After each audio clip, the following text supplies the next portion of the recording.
آقا سلام، خوب هستین؟ تمرین تمام شد. من پایه رو یادم رفت ببرم دیگه، رو حسابی نتونستم فیلم بگیرم، ولی هیکل من بازو رو ببینیم، زوم بکنین رگای رو بازوی من نگاه کنین با 36 سال سن.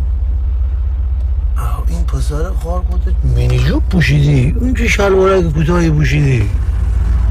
مرد مگه این کارا رو میکنه؟ سفید برف این پسر جون اینجوری داره میره باشگاه.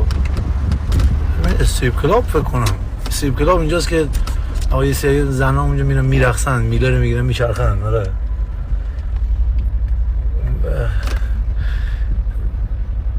کاردیو زدم 45 دقیقه، ولی دیگه جرئت نکردم عکس بذارم. انقدر آجی تمام قهرمانای ایران به من دیگه با فوش خار مادر که آقا کاردیو نزن دیگه، تمام عضله رفت، ولی زدم 45 دقیقه. به خاطر بدن نمیزنم که حال روز من خوب میشه. حالا چه خبر؟ خوب هستی؟ قربونت. الانم زنگ زدم سانی جون بیاد، میخوایم من و سانی بریم تو خیابون یه دور بزنیم چرخ توی خیابونا به یاد تهران. آره الان جدیدن شروع کردم، شبا میرم تو خیابون دور میزنم با ماشین. آره ولی با این بنزینا، با این ماشین معمولی میرم که یه راحت برای خودم کس چرخ بزنم دیگه. آره بعدم میام خونه فیلم میذارم و میخوابم. الان تقریبا فکر کنم 1 سالی میشه هیچ فیلمی رو تموم نکردم.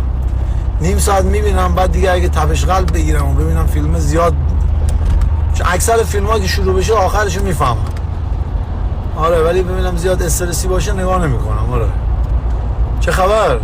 امروز خیلی سرحال بودم، مدتی سرحالم خدا رو شکر. میگم فردا که بیدار شدین بچه ها یک روز جدید کسیر میگم با خودم خارگوزه 10 دقیقه بخوابم بیدار شم معلوم نیست کدوم وری هم مثلا حالم خراب میشه. دیدم یه دوست ما آقای بهرنگ علوی که هنرپیشه است، بچه محل من مازندرانی و با هم رفیقیم، من این افتخار رفاقت دارم. زده بود که از اینایی که بغل خیابون بساط میکنن اجاره گرونه دیگه، یه سری آجی نمیخوان، چقدر در میاد که اجاره مغازه بده. فهمیدی؟ الان هم که آجی ساب مغازه ها، ساب ملک ها مثلا میگن آقا ساب ملک رو میگن داداش تو اجاره خب نگیر برادر، ساب ملک هم باید جای دیگه خودش پول بده دیگه. طبقه بندی دارم. ببین یه جوری شده طبقه بندی اصلا آدم گاییده داره میشه. یعنی این نیست که اونی که مثلا صاحب اوضاعش بهتره، نه صاحب یه صاحب دیگه داره دهنش میگاد. حالا من داشتم اینو فکر میکردم کسایی که بغل خیابون بساط میکنن الان چون یه مقدار چشم هم چشمی هست و با کلاس بازی و گنگستر عامل و خب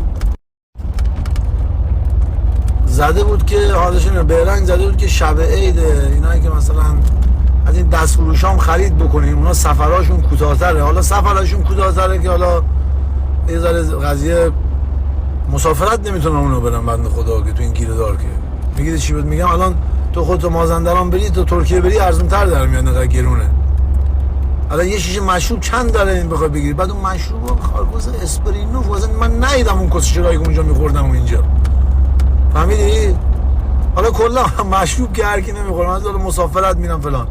من میگم آقا شاید یه سری حالا روشون نشه بغل خیابون وایسن خرید کنن، شاید یه سری ها می‌درزن موبایلشون رو تو خیابون بزنن. من میگم آقا روی یه کاغذ کارتون کوچیک بنویسین جان آیسی خجالت نکش. اینایی که بغل خیابون وسیله میفروشن روی مقوا اون جلوی بزن جون آیسی خجالت نکش. خدایی هم اگر جلوی بساط کسی در هر شهر ایران یا بیرون ایران یا هر جا، اولا که اگر وایسین اونجا اگه آقا چه میدونم با به خدا اون اتکلونی که اون میفروشه با اونی که تو بهترین پازاژ تهران میفروشه، من به شما قول میدم اگر اون اورجینال نیست اونی که تو خیابون هم میفروشه اورجینال نیست. اگر اون اورجیناله اینم اورجیناله. اونی که بغل خیابون بساط کرده از خیلی چیزا گذشته، کمتر مغزش چیزای خراب تو مغزشه. گرفتی چوری شد؟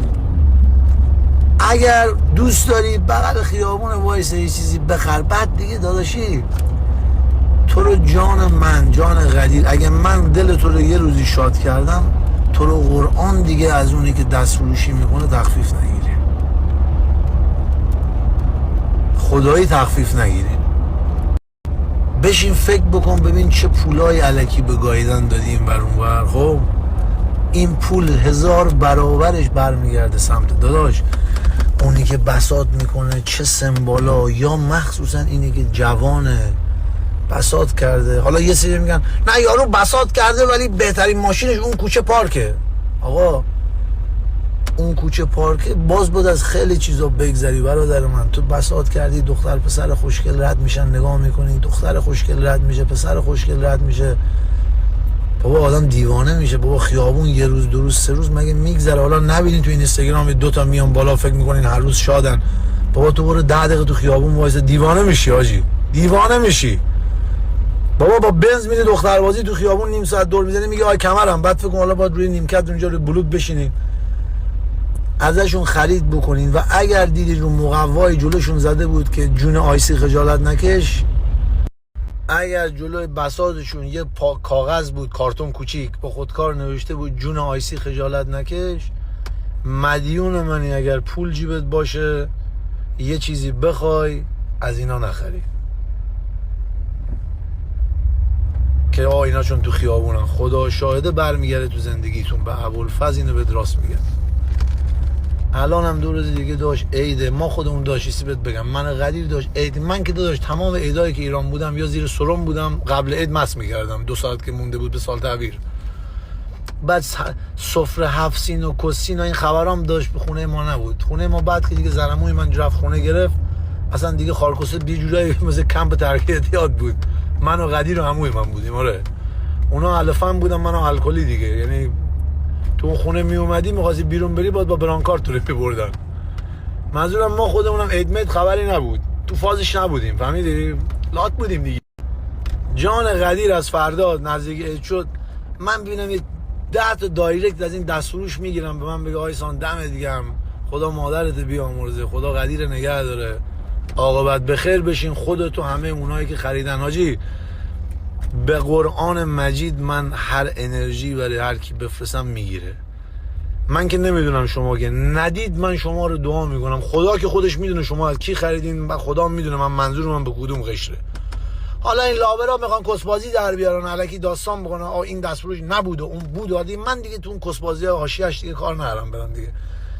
حالا یارو یختر بهشت میفروشه، گوجه میفروشه، خیار میفروشه، کیف میفروشه، لوازم کوچیک بغل خیابون میشه. هوا اینا رو داشته باشین. رو نمیگم از مغازه‌دار نخرینا، اینا رو میگم بغلش میرین یه نگاه کارتون اگر جلوشون رو مقوا نوشته بود جون آیسی خجالت نکش که نخریدی، یعنی خدایی دارم بهت میگم اصلا رفاقت من با شما خدا وکیلی خدایی میگم رفاقت ما دیگه برادر یعنی دیگه رو راست نیستیم با هم دیگه. حاجی من به قرآن مجید دلیلی که دوست دختر خوشگل نمیگیرم منطقه رو به خاک خون بکشم چون داداش دختری نمیتونه پابلیک زندگی کنه. من زندگیم پابلیکه. دختری که بخواد با من باشه باید بپذیره که من داداش 7,400,000 رفیق پابلیک دارم که شماره هم دیگه رو داریم، نزدیک 11 میلیون هم رفیق دارم که شرایط یه جوری که نمیتونم بگم رفیق آیسانیم. یعنی دختری که با من باشه صحبت 18.5 میلیون نفر باید اینو ببینن. حالا بخواد بعداً با من بهم بزنه آبروی سرش با تو ایران بره، مردم هم میگن با این پسر قدیر بود، میگم دیوانه است این پسره. آره بس برای همین که من نمیخوام سم زندگی خودم باشه. خار کوسه صحبت دستفروشو میکردی باز صحبت خودت کردی دیگه. ای مبتکر، ای ابتکار، ای تکبر. آزاد یاد محمد صافی افتادم.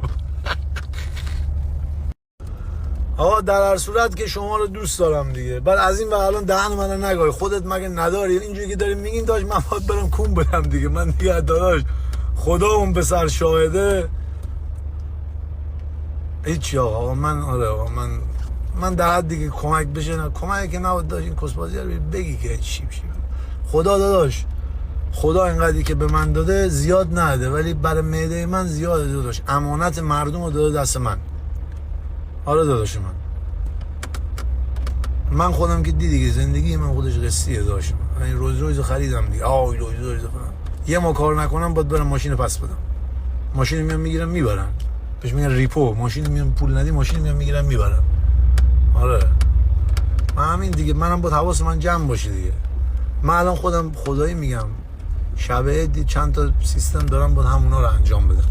جیگرتو برم. شما رو دوست دارم. دمتون گرم.